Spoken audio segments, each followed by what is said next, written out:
What if the quietest details are screaming the ending at us and we've missed them? In the season finale of Blood of My Blood, it looks like love bolts for the door, enemies close in, and the past plants clues right under our noses. There's a whisper on a pair of train tickets, a veil that might hide the wrong bride, and a meeting point that could be a trap. If the final hour is a storm, its first thunderclap is already here. A week passed with no new episode, but that didn't mean silence. A preview dropped, then another surfaced, and together they sketch a roadmap of what's about to explode. One trailer revisits moments we thought we understood. The other slips in shots no one was looking for, enough to raise the pulse and rewrite expectations. So here's the plan. First, unpack the episode 10 preview step by step, then layer in the fresh scenes from the newer trailer, and finally stitch together the strongest theories, the hidden Easter eggs, and the most dangerous possibilities. Ready? Let's start with Julia and Henry, the heartbeat in the future, right before everything fractures. They decide to run, not in panic, but in resolve. The two of them plan an escape to Inessa, buy train tickets, and make a choice that feels small until it isn't. At first glance, those tickets are just paper. Look again. The numbers on both tickets read 1714, the year their lives are about to crash into. Is that fate tipping its hat? A wink from time itself? The detail is so quiet it almost disappears, which is exactly why it matters. It turns a simple getaway into a loaded omen. If the story is a lock, this number is the key glinting in the dark. Those tickets do more than foreshadow. They set a tone. The finale isn't barging in with answers. It's laying breadcrumbs. And the next crumb is even more intimate. For the first time, we'll see Claire and Uncle Lamb together when she's 5. We know the adult aura she grows into, but what shaped it? How did the child look at the world? And how did Uncle Lamb's presence carve that gaze? Their scenes can't be filler. They're written by the same hand behind Episode 9 and Episode 10, Diana Gabaldon, so expect dialogue that does heavy lifting. The words will likely do what time travel always does best in this universe: stitch the personal to the epic, the small to the seismic. If a finale lands, it's because it lands in the heart first. But while the future teeters, the past sharpens its knives. Men are following Brian. Who sent them? The preview drops the question. The fandom serves the suspects. One name sits at the center column. He promised Ellen he wouldn't touch Brian or order him killed from this point onwards. That phrasing is slippery, isn't it? It leaves room for deeds already in motion. If he gave the order before swearing restraint, he keeps both his word and his intent. Is that cunning or just cruelty with neat edges? Another contender steps out of the shadow, Simon Fraser. After what played out in Episode 9, the idea feels chilling. But would a man in that era truly order death for his own son? Instinct says no. Fury, yes. Vengeance, perhaps. Filicide? Unthinkable. Though not impossible in a world where honor is a blade that cuts both ways. Then there's Uncle Grant, a figure who could have discovered Ellen's love for Brian and moved to erase the problem. We don't have proof, only the shape of an absence. And what about Duval? He knows his sister's heart already leans toward Brian. He's a warrior who tends to settle things with his own hands. Would he truly delegate? It's hard to picture him sending others to do what he'd rather solve face to face. Yet sometimes even the blade chooses the silent path. Into this hunt steps Myrta, and here the air changes.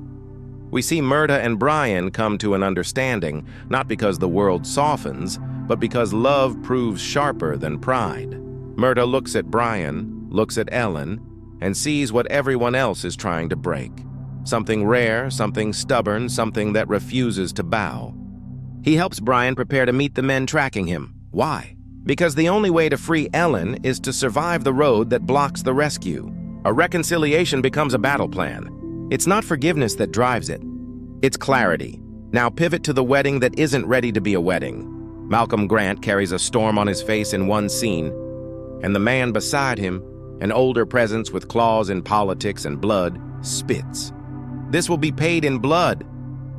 If that line lands after Ellen runs, then the veil isn't just ornament.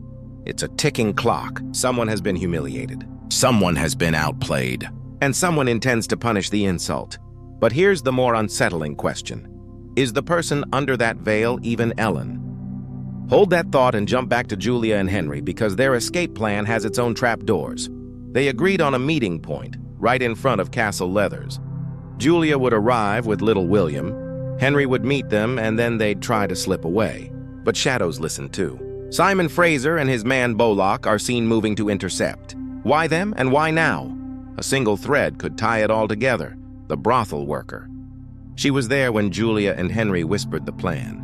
Did she fall into a twisted attachment? Did jealousy war with survival? Whether it's affection soured or self-interest sharpened, a warning seems to leak from the wrong lips to the worst ears. Picture the scene. Henry reaches the meeting point. Julia is there. William is in her arms. Relief crests, and then Julia shouts, "Help me!" Is it an ambush sprung on her? Is she forced to bait Henry into a net? Or did she sense the noose tightening and cry out the instant she saw a way through? The moment feels like glass, beautiful, brittle, and seconds from breaking.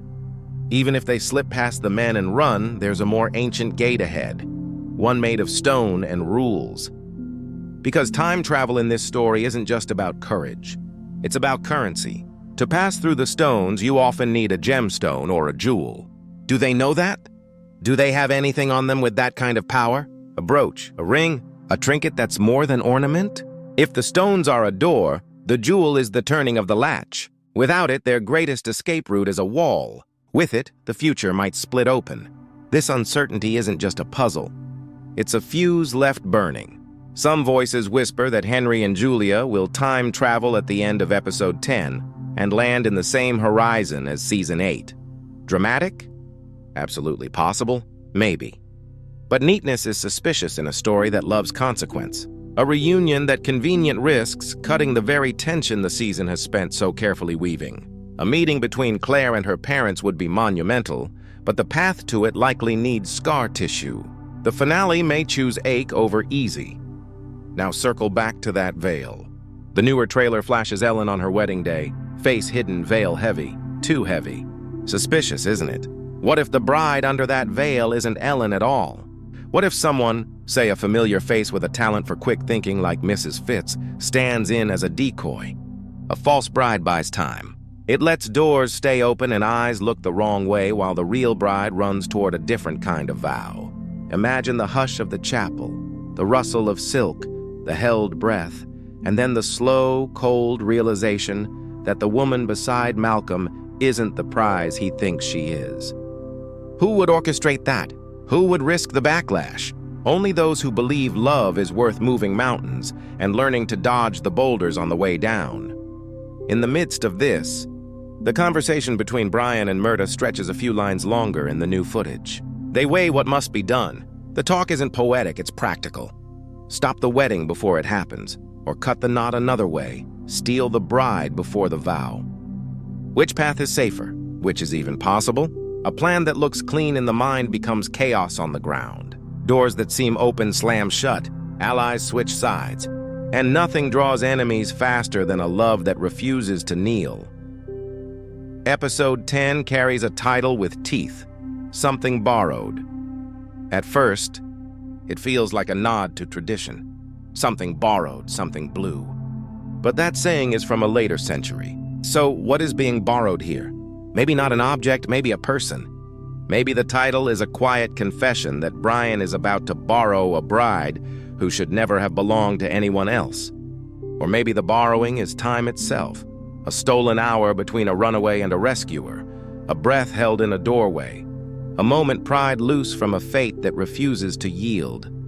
And then there's the soundtrack, always the place stories hide their footprints. Near the end of the season's album sits a track called The Bothy, 7 minutes long. A bothy is a shelter left open, free, and hidden in the wild, often in the remotest parts of Scotland. Not a home, not a fortress, something in between. A place where people pause, gather breath, and decide their next step. A title like that doesn't idle. It suggests flight. It suggests two figures ducking into the dark while the world howls behind them. If Brian and Ellen run, a bothy is where they'd catch themselves before the next leap. It's less a destination than a promise. The night won't swallow you if you can find a door in the hills. So where does all of this leave the questions that keep pulsing?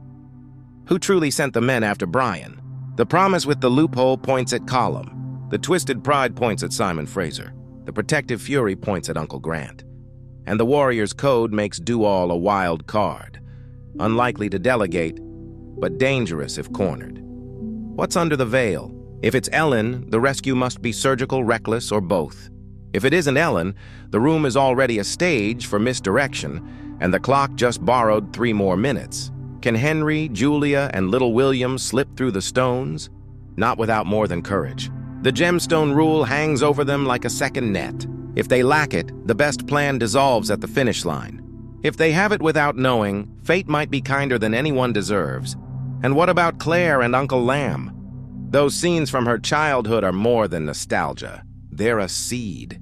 The finale loves to braid threads, and this one might tie Claire's earliest lessons, curiosity, resilience, the itch for answers, to the choices her parents are about to make. What makes a person ready to stand in the wind? Usually, someone once showed them it was possible. As the pieces settle, the shape of the finale comes into view. A bride who won't stand still, a lover who won't stand down, friends who turn into shields, and enemies who mistake possession for power. The fight isn't just fists and steel, it's time, cunning, and the courage to run when standing would mean surrender. The train tickets whisper a year. The veil hints at a trick. The body hums like a lighthouse in the hills. And between them stands a choice that could redraw the map for everyone. Here's the last hook to cling to before the hour strikes. If love is going to win, it must do it while running. Running through corridors, across moors, past men who think orders can smother destiny, running toward a door only a jewel can open. Running into a shelter no one owns but everyone needs. The finale doesn't just promise answers, it promises a chase. And when the dust settles, the story won't ask who had the strongest hand. It'll ask who dared to play while the table was on fire. Until the moment the stones either open or refuse, hold on to the small things that keep flashing in the corner of the frame. They're not decorations. They're instructions. A number printed on a ticket. A veil that hides too much. A title that borrows more than a token. A shelter named like a secret. Put them together and you don't just get a theory. You get a heartbeat. And it's getting louder.